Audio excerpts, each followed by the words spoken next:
Welcome, Drink with James, episode 164.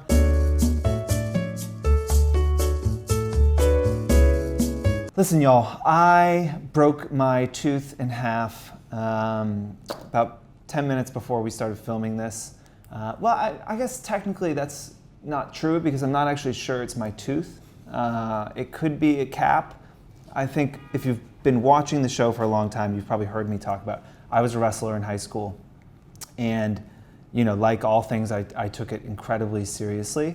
And I was determined to win the state championship in the 112-pound weight class, which was fine when I decided to wrestle 112 pounds in May.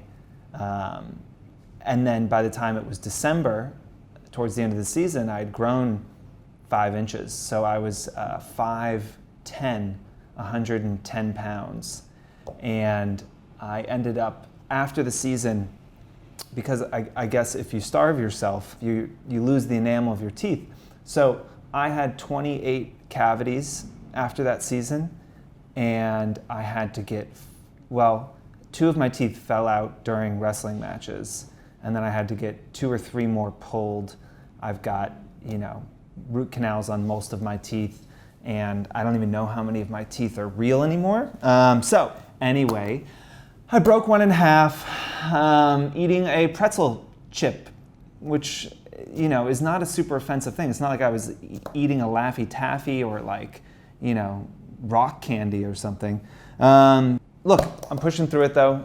Half a tooth. Look, I'm pushing through it. I was feeling pretty good until this happened, about life in general, about my look, which is, a little bit different today. It's probably, hopefully, one of the last hot days in New York. I think it's probably the last 90-degree day for a while. I say that, but global warming, who knows? Christmas could be 90 degrees. But this is a vintage shirt I got in Mexico City. Did I tell that story about that store in Mexico City? I don't think so. This was a really interesting marketing tactic from this store, this vintage store in Mexico City. It was called Good Folk Vintage. And I was, lucky enough to be staying with our friends at the Four Seasons down in Mexico, and I was there for meetings. And I had tagged the Four Seasons, and I got a DM from someone on Instagram that says, "Hey, I work at this store called Good Folk Vintage. I see you're in town. We'd love to have you come by the store, and I'll hook you up with a discount if you show this DM." Now, funny enough, I'd already gone to the store and I already spent $300, so that was kind of annoying. And I DM'd the person back. I was like, haha, I actually was in there today. Love the shop, whatever.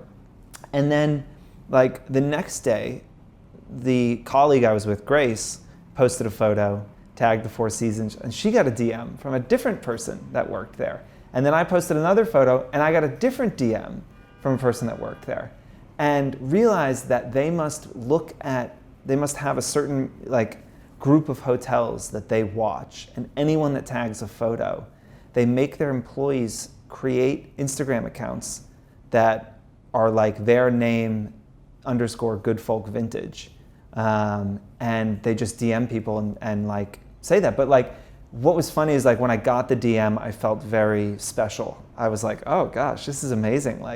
I just land in Mexico City, and some random person that works at this vintage store happens to follow me, because when I clicked through to their profile, which they had filled with real photos, I saw they were following me. So I thought not that I'm part of this marketing ploy. I thought instead that they had already been following me, seen I was in town, and reached out and asked me to come to the store. Wasn't the case. They just literally reach out to everyone. But it was I thought it was pretty effective. And what made more sense is when I went into the shop, the first thing they were just "Hi, welcome, how you doing? How'd you hear about us?" And I was just oh, I think I just looked up hipster vintage store. And they're wrote that down. So they were tracking how this is working. It was really interesting. And I wish them the best, and I'm pleased with my polyester polka dot dress shirt from the 1970s, and that is a little story on how small businesses use Instagram to market themselves. I hope you enjoyed it. Should we move on?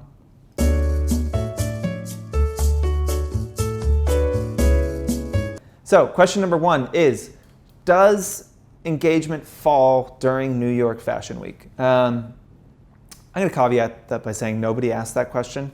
But I did mention in last week's episode that we were going to do a study on engagement during Fashion Week, and that my theory, just shot in the dark, was that engagement would fall. We did find that to be the case. If you haven't seen on 4's Instagram, we're going to publish these results for our little study that we did right today.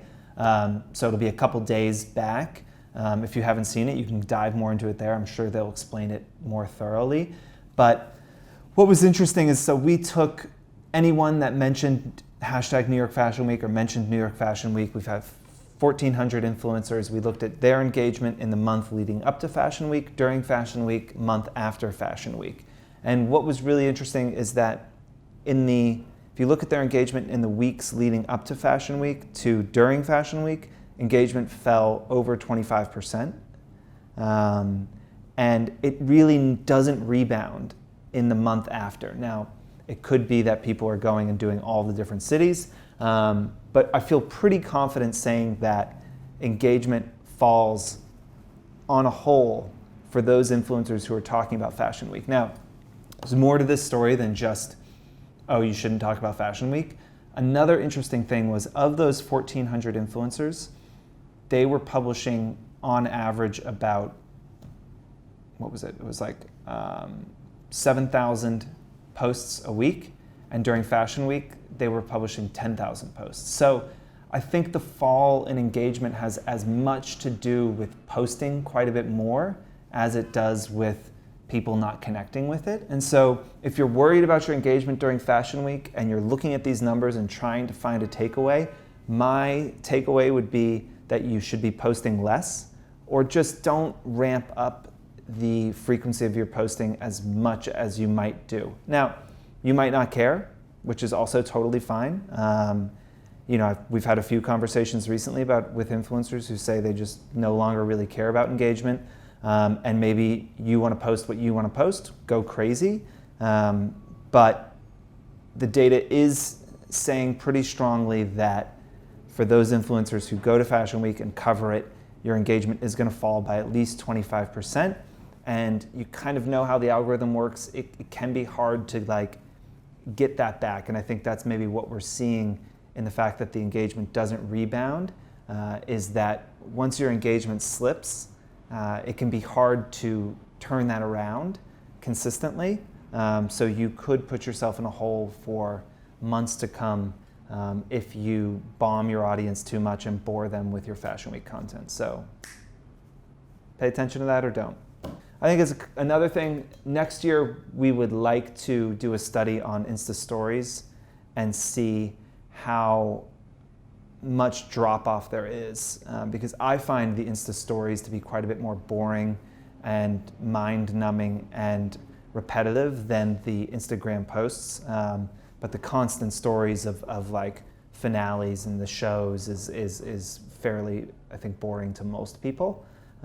Really exciting if you're there, but for most people, pretty fucking boring. So consider that.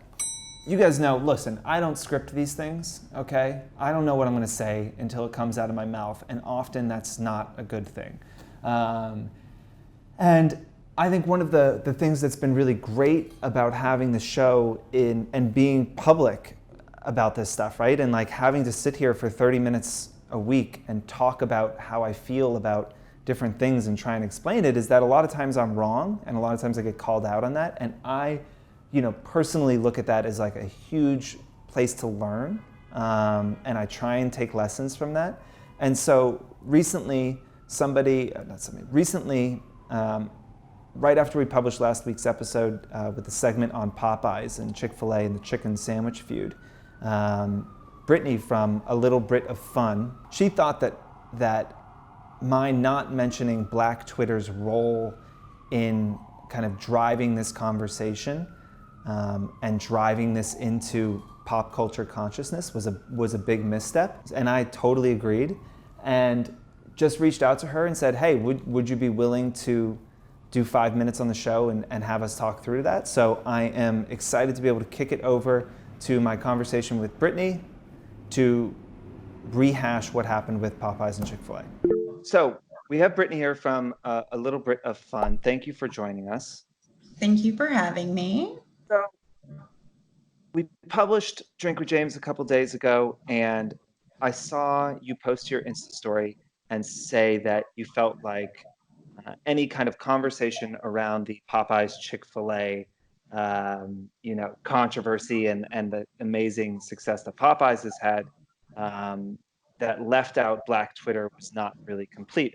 And I thought it was totally valid, and reached out and asked for you to do this. And here we are a couple days later. So again, thanks for accepting. And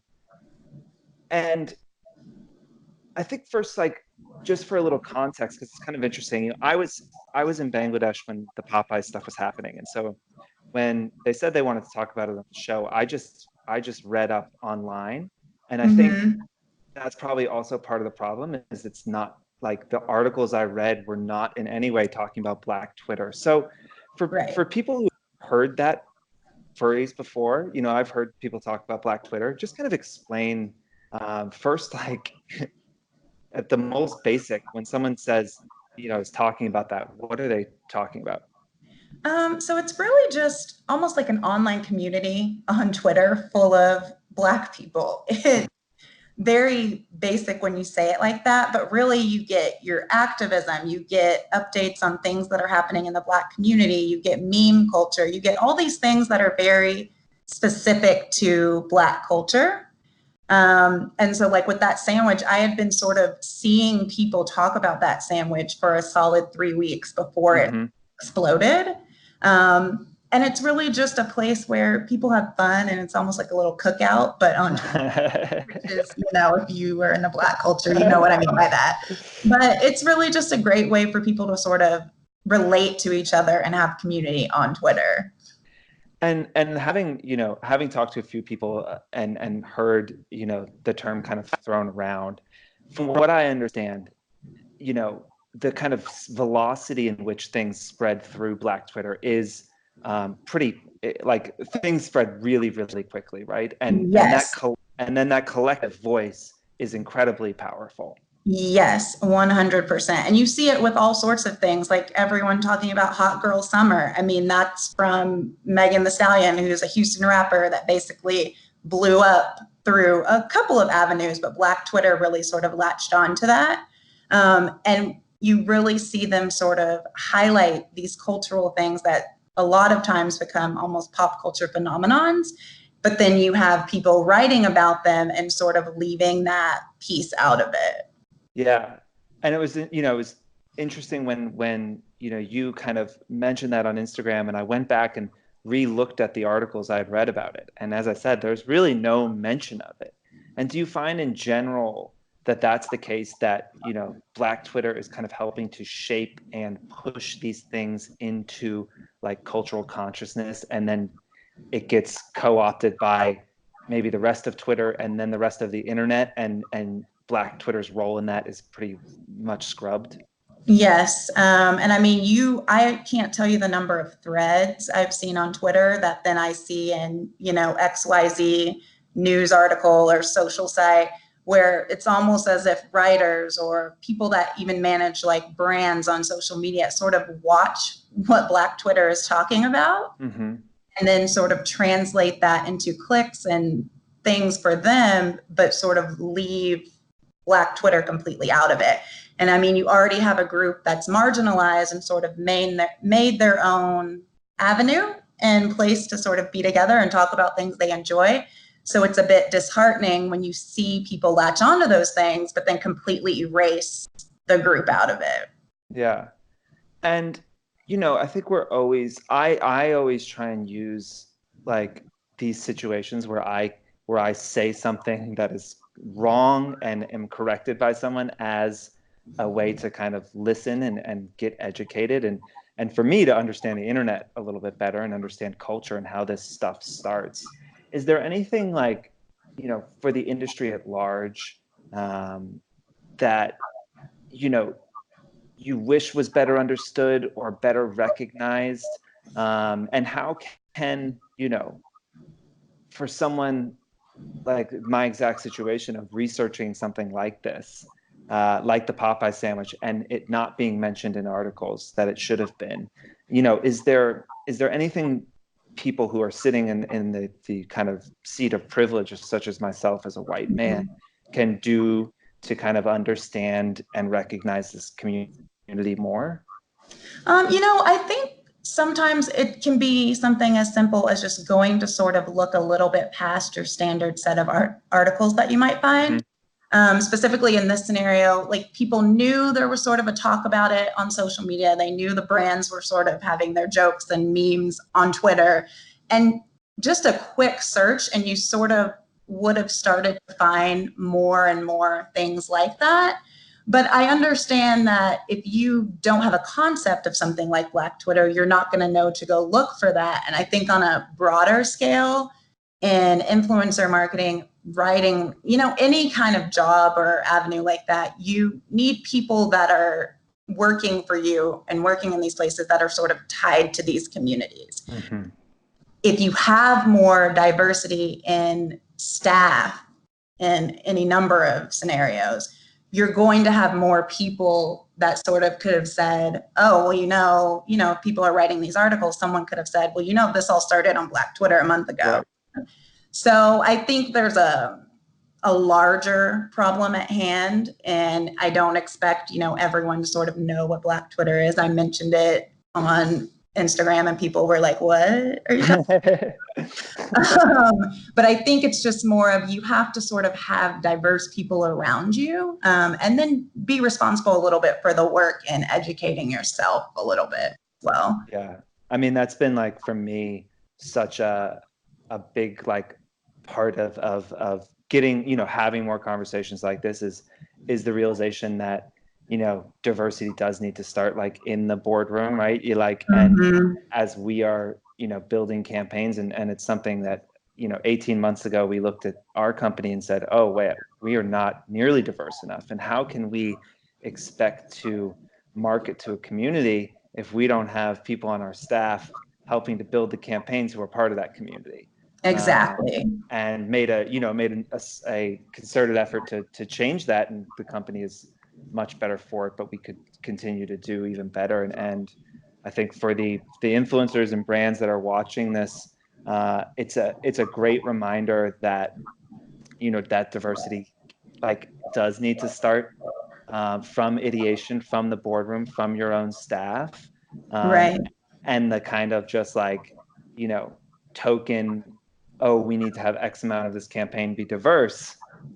It's just not enough, right? Yeah, I really hate that. I hate pandering. And I think that people sometimes forget diversity looks like all kinds of people, diversity in bodies, diversity in, ethnicity, like lifestyle, every sort of branch of that tree. And I think just once you're sort of organically including those people in whatever it is you do, you will start to be tied to these other communities that you can market to, or you can acknowledge in a way that doesn't feel like you're pandering, or doesn't sort of leaving them out of something. And so my hope is to sort of see more of that from people. Yeah. Well, that is, I think, a good place to call it. Thank you so much.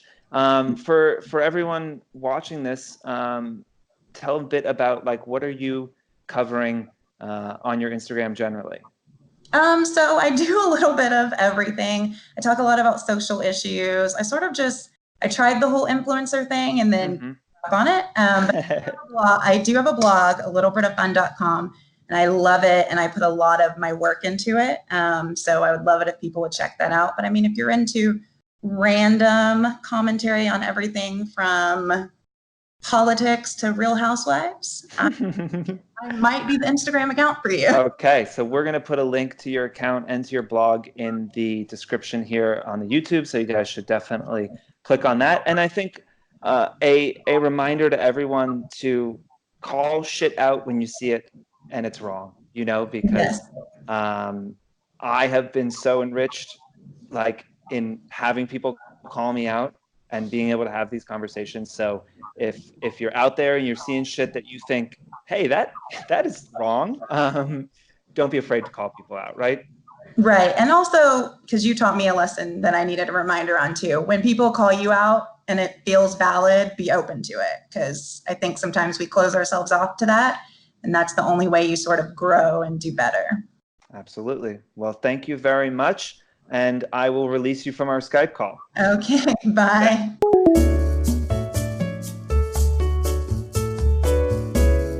Question number 2 is, I've heard that Instagram is listening to your conversations and serving ads. Is that true? Listen, this is amazing. I hear this once a week from people who say, oh, I was just with my friend and I was talking about blank brand. And then I opened my Instagram and boom, there was an ad for that. They have to be listening to me. And it's like smart adults with like functioning brains believe this to be true. They believe that Instagram is listening to your conversations and serving ads. Now, there's a lot of reasons that that's insane. I'm generally not a believer in conspiracy theories because, especially today, it would be so difficult to cover that up.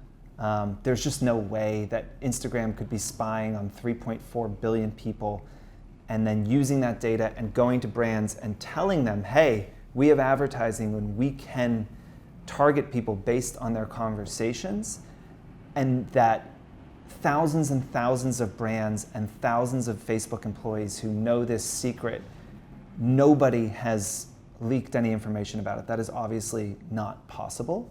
The other thing is that Facebook has a $55 billion a year advertising business, and if this were true, I assume the FTC would just not allow them to advertise anymore. It would ruin their business, and how could it be worth $55 billion to listen to your fucking inane conversations and serve you ads? The greater truth is a few things. One, you're super predictable, and like it's not that hard for a brand to look at the data that they do get, to look at the things that you like and the things you look at and the websites you go to and build a profile and guess what you're going to like. And the more interesting thing is kind of how recognition works in advertising. And I think what is happening when you have that phenomenon, when you feel like I was just talking about this and I saw an ad, was just that you were just talking about it. And then you saw an ad that you've probably seen 20 times. But because you just talked about the brand, that triggers something in your brain to say, oh my gosh, I was just talking about this, and you recognize the ad. And then, a day later you see an influencer post about it, you recognize that. And then your friend is at drinks and they're talking about this thing they bought from this brand, and you recognize that. And then you're like, oh my God, I'm hearing this everywhere. But you're really not hearing it more than you used to. It's just that you are conditioned to recognize it more. I know like when I got a Leica camera, I now see Leicas everywhere, because I'm looking for them, because I know what they look like and I'm passionate about the brand now. And so I'm just so much more likely to notice a Leica than I used to be. So I see them every day. Whereas if you asked me a year ago, how often do you see a Leica? I'd say I don't actually see Leicas every day. I probably see one a week, right? If you had asked me a year ago, I probably would have said I see a Leica once every couple months, maybe. Maybe I see 5 people a year with them. But I was seeing just as many, probably 50, 60 people a year. It's just that I wasn't conditioned to recognize it. And I wrote an email to brands today about this and said that what I think influencers, one thing that is so powerful about influencer marketing is that because you guys already have the trust with your audience, because they listen to what you say, you are able to get that brand to stick in their brain so the next time an ad comes up, they actually recognize it. And that ad is so much more effective. There's really no actionable point here for you guys, but I do think that understanding psychology, understanding the way our brains work is really important, especially if your job is changing people's minds and influencing them. And so in your own behavior, like, think about that, and when you feel yourself noticing a brand or whatever it might be, more often than you did before, try and step back and deconstruct what brought you there and what is making you recognize that. Because that is, again, such a powerful thing that we can do as an industry to drive the efficacy of advertising.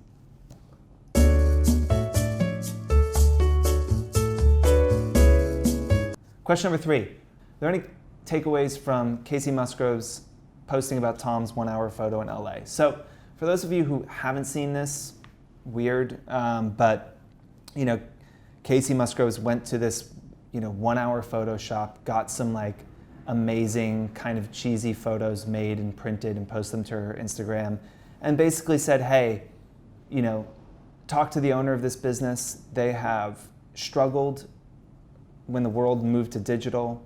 I went in, had a really good time shooting with him. I loved the photos. If you guys are in the area, it would be amazing if you could go support them. And in general, I think she was like, there's so many of these businesses, and if you can, going in and spending $5 with them rather than Amazon priming it or working with some behemoth is a small thing you can do to support your community. I think the response has been overwhelming. People are lining up to get their photos taken. It's totally kind of revitalized their business. It's a big feel-good story, I think, for Kacey and for everyone involved. And I think as an influencer, obviously she is sitting at hundreds of thousands of likes on these photos, and she has, I don't know how many followers, but more than you probably do if you're watching this show. But I do think it speaks to, when we were talking about a few weeks ago using your feed for good, right? And the charity trip I did in Bangladesh, right? And that's a hard thing to do. Just getting the visas was incredibly difficult. It's something that no individual could just do. Like if you were like, I'm going to Bangladesh, I don't even know that would be possible. But there are smaller things that you can do, right? You can highlight a local business in your neighborhood. Again, Kacey Musgraves took her platform and did something really fun with it. And is it gonna change this guy's life forever? No. It'll be a spike for a week, a month, a few months. If that business is going to close, that business is going to close. One Instagram post is not going to change that. But in the short term, it certainly is helping, and it's giving them a chance. And I think that as the space has grown and as we focus more and more on money, I think you lose that thing that is so fun about having a platform, which is being able to use it to highlight people that you think are doing awesome things. And bring them some attention. It's so hard to run a business. You guys know, you've heard me talk about that. It's so hard. And when somebody goes out on a limb and does something to support you and try and bring awareness to the thing that you're doing, you don't forget it. Tim, I said Tim's putting a movie out, right? And I think when we were talking about it, in the run-up to him kind of launching this film, I was like, you're definitely gonna notice the friends that show up with their credit card versus the ones that don't. And it means a lot when somebody supports the thing you're doing with money or time or throws some attention at it, because for you, it's everything. And you're looking at it as a business owner being like, this is a small thing somebody could do. Why are they not doing it? That's if it's your friends. But I think as an influencer,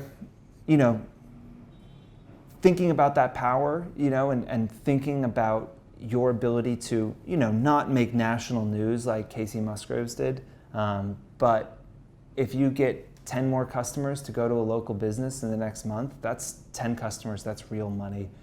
That actually can make a difference. So I think it's really fun. I think it's a fun story about the power of Instagram and social and what a following can do for someone. And I encourage all of you to go find weird, small, cool businesses in your neighborhood, talk about them, drive people to them, get them to shop there, find new brands and talk about those. You can make your money in other ways, but that's probably the reason you got into this in the first place anyway, was to help and talk about cool brands and businesses that are doing interesting things. So get back to that and listen to Kacey Musgraves' last album, because it was an absolute banger end to end. That is all. Look, I am late to an event. Fashion Week is upon us, so I'm going to go ruin my engagement and talk about it. Bye.